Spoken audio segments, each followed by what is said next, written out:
Hi, my name is Dan, and today I'm going to be doing my presentation about the positive and negative economic impacts, which is chapter 7.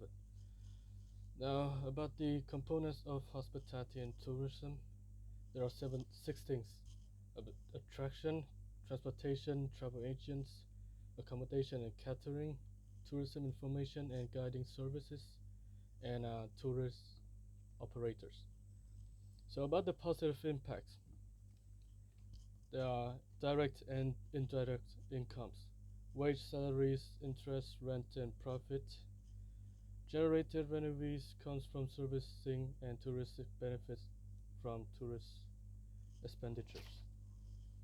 So the direct ones derive from tourists spending money in tourist enterprises, providing income for the owners, managers, and employees. So the tourist enterprise is the one would give you some informations or guideline when you travel abroad to another countries. So they're likely to take most of your money. So about the tax revenues, this thing is a little complicated because it would change because of many reasons. So about the indirect ones, create demand for local goods and services, construction of tourist facilities, and local food productions. So, but beside the enterprises, there are some small things that would cost you, which is the local brands. So, next one, creation of employment can be directly and indirectly employed by tourism. Travel and tourism is responsible for 8.3% of worldwide jobs, 1 in 12 jobs. Some country as high as 51. So, since many people are fond of traveling abroad, this industry has become hugely impact to the economy. So, due to that, some of the countries are even overly dependent on it, the 51% thing, which I will mention later. So, the next one, multiplier effects. The money spent by tourists in a country will multiply many-fold as it goes back into the economy. Direct effect, direct income from employees in tourist enterprise. Indirect effect, visitors expenditure give rise to a chain of expenditure, income, expenditure, until there is a leakage. So what is a leakage? The direct income of an area is the amount of tourist expenditure that remains locally after taxes, profits, and wage are paid outside the area and after imports are purchases. In most all-inclusive package tour, about 80% of travelers' expenditures go to airline, hotel, and other international companies, and not to local businesses or workers. In addition, significant amounts of income actually retain at destination level and can be leaked through leakage. So, another one. More multiplier effects. The degree of multiplier effects depends on the area's self-sufficient. Employment multiplier, increased spending necessitates more jobs. So, which this means that whatever you do would affect the whole ecosystem. Transaction multiplier, numbers of times the money changes hands during a year. This means governments gets more from sale tax. So the thing about this is when you travel abroad and you want need more money, then the transaction need to will tell you to pay more taxes. So that's what this is about.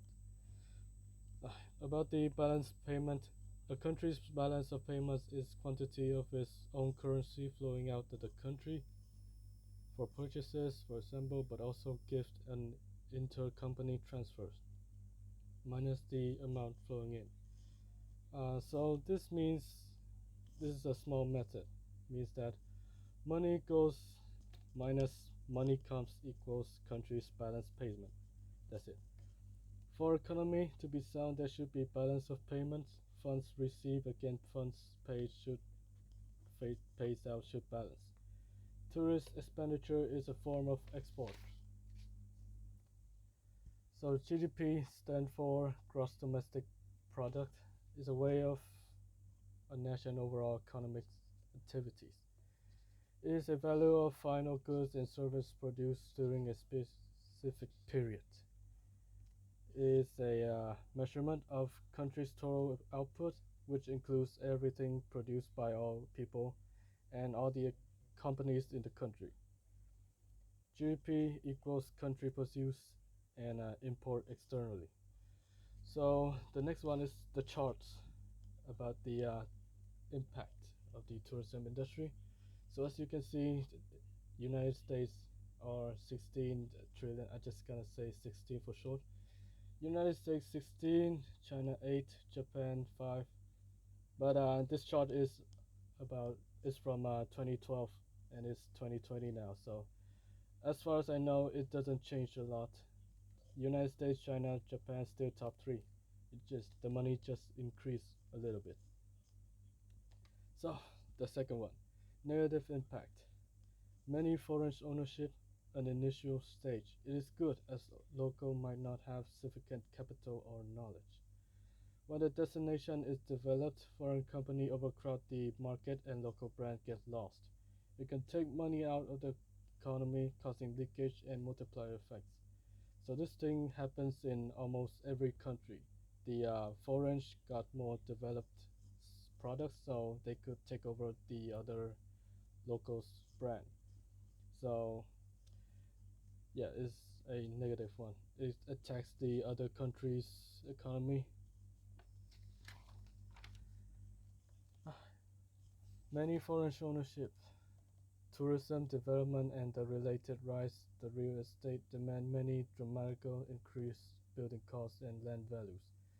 Not only does this make it more difficult for local people, especially the developing countries, to meet their basic daily needs, it can also result in domination by outsiders in land and market, and immigration, the erode economy and opportunities for locals, eventually disempowering residents. In Costa Rica, close to 65% of the hotels belong to foreigners. Long-term tourists living in second home and the so-called amenity migrants cause price hike in their new homes. So the seasonal unemployment. In some countries, employment might only be the seasonal. During the off-peak season, some employees might not have a job. This can also be related to the corona thing. Due to the lockdown, many people, especially part-time jobbers, had to delay or cancel their job in a short period of time. Yeah, another. So moving on, demand-driven inflation. It is raise of price of goods is if the price raises too rapidly, local cannot afford the goods anymore. When tourists can afford to pay higher prices, retail might rise and the price to take advantage of tourists.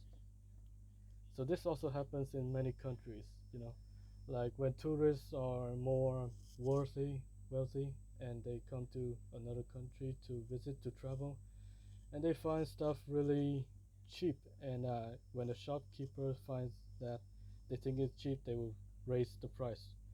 And this thing will affect the local because it is also normal to them, but suddenly it pops up the price. That is the problem. The problem it happens in Malaysia and many other countries, also in China. Okay, moving on. Over dependent on tourism. When a country relies too much on tourism, initially they invest and develop, they see the benefits, but when they suddenly halt because of disaster, naturally, stiff competition, then it will probably goes down. So that's about it. But before ending it, I would like to say a little bit more about the solutions of the foreign ownership. So when the foreign come, okay, no, comes in the and take over the local market, it would dominate the local brands, but the local brands would have their cultural and traditional impacts to their own countries, which some would like to take that as advantage to take over back the economy. So that's a small solution. So that's it for my presentation. Thank you for listening.